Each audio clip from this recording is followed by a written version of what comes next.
Hello all. I'm going to talk quickly today about something Eusabius relays regarding Neronian persecution.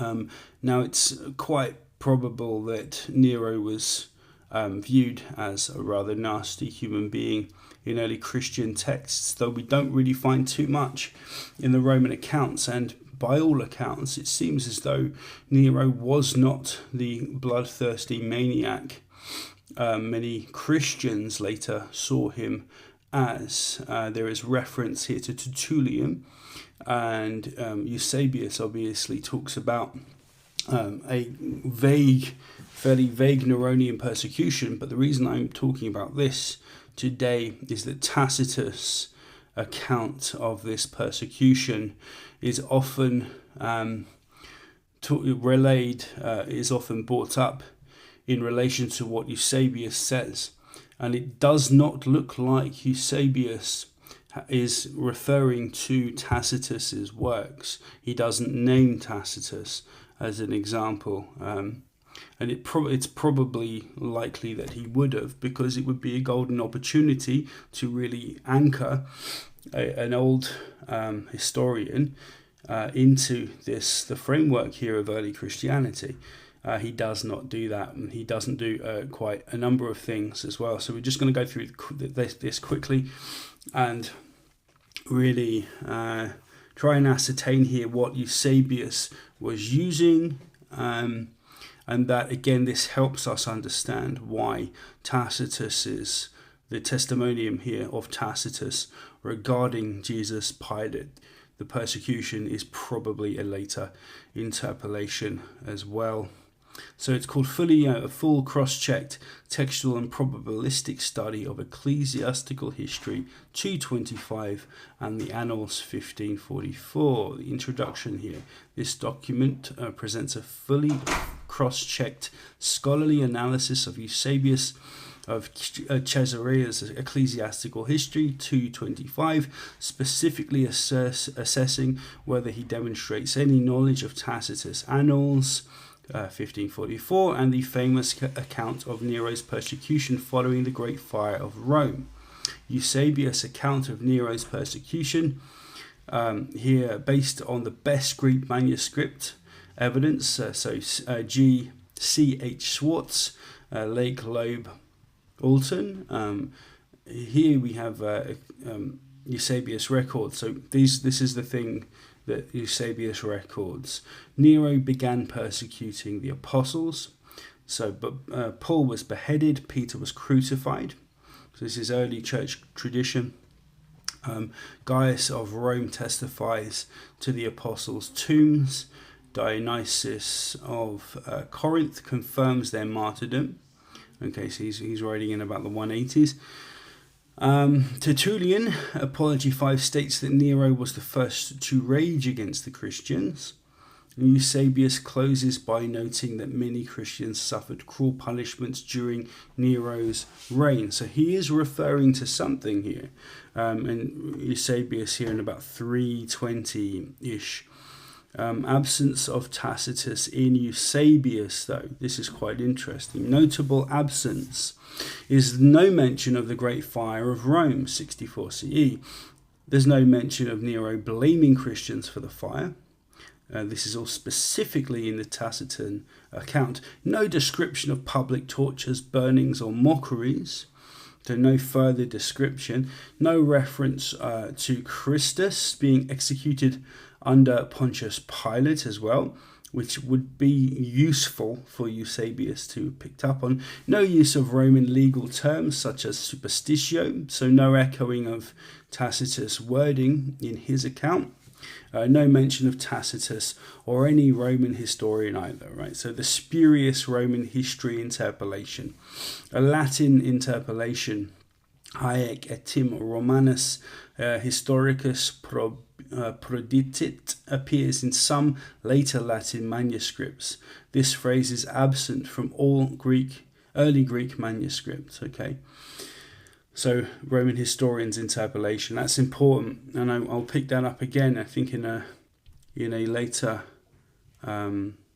video, because there are elements here where you have I think him talking about, well, we'll read on. Hopefully I've covered that in this essay. Scholarly consensus regards it as a much later interpolation, possibly introduced via Jerome or later Latin copyists. So, yes, so I think this is where Tertullian is talking about consult your Roman historians. That in Eusabius. So that looks as though it might be an interpolation here. So the conclusion. Eusabius in his authentic Greek form does not cite or know Tacitus. Eusabius' Christian sources for Nero's persecution. Okay, Eusabius relies solely on internal Christian tradition. Okay, remember he's writing about 300 years after Jesus' death. Gaius of Rome, tombs of Peter and Paul. Dionysius of Corinth, joint martyrdom account. Okay, nothing is really new then. Tertullian, Apology 5, Nero as first persecutor. And again, this is absent from any contemporary Roman source. All of these are Christian testimonies with no connection to Roman state archives or Tacitus, right? So the comparison table then, Tacitus versus Eusabius. I want you to listen here and notice how these two accounts really differ quite considerably. The Great Fire of Rome, present in Tacitus, absent in Eusabius. No burning of Christians, present in Tacitus, absent in Eusabius.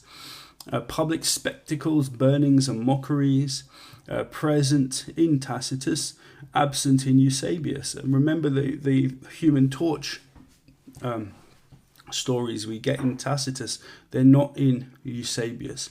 If he's trying to tell us how terrible the inflicting of these punishments were for Christians, completely innocent Christians, why is he not really going into a little more detail?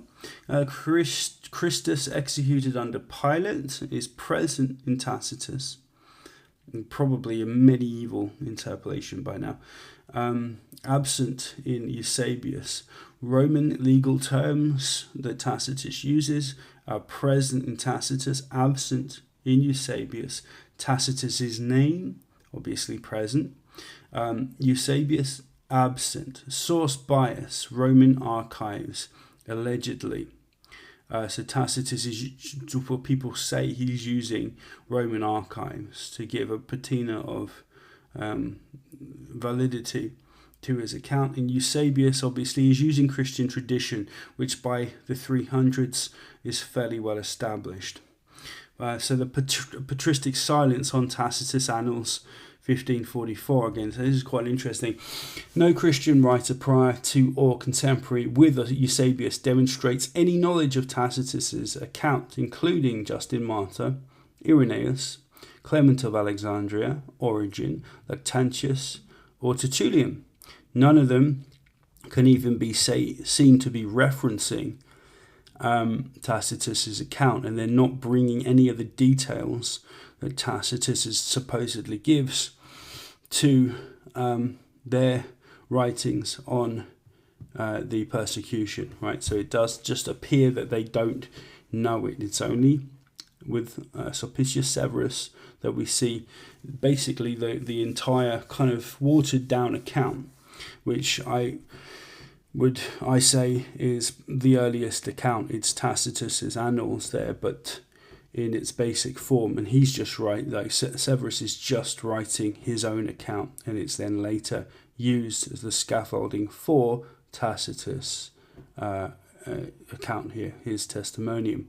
So the historical conclusion in its authentic form, Ecclesiastical History 225 shows no awareness of Tacitus's Annals 1544, any of its distinctive features.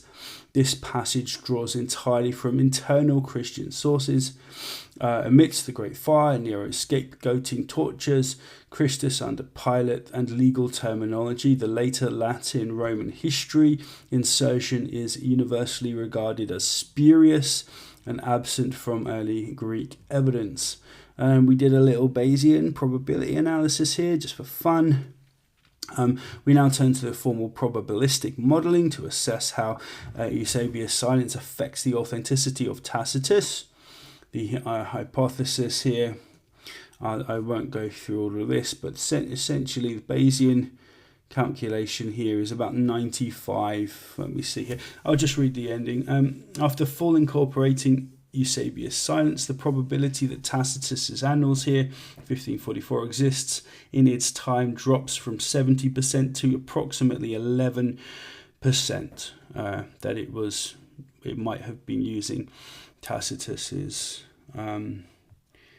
annals here. When additional factors are considered, patristic silence, late first appearance in Sulpicius Severus, manuscript gaps, the probability may decline as low as 5%.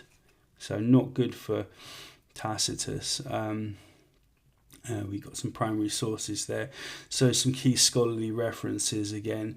The Loeb Classical Library, E. Schwartz, Ken Olson goes into this, Richard Carrier, T.D. Barnes as well.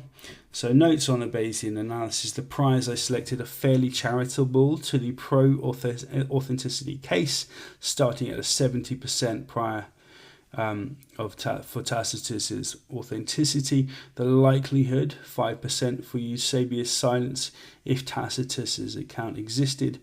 The 95 for his silence if Tacitus didn't exist are defensible based on how aggressively Eusabius quotes every available source for persecutions. Okay, modesty. The probabilities can be debated. They are not dogma, but they are conservative, reasoned, and within scholarly norms of historical Bayesian modelling. So I will leave that there. It's one of these secondary or tertiary arguments Christian historians will often level at non-historicists like myself. But we can see here at every turn you can fairly adequately explain away stuff like this. Reference here in Ecclesiastical Histories, Eusabius seems to just be drawing from Christian writings, Christian traditions of the time. It is unlikely that he knew of Tacitus' account. He probably would have referenced the whole thing and just quoted it verbatim, or a near verbatim account, but of course he never does this, so we may reasonably presume that it is he's not talking about Tacitus' annals. Okay, see you later.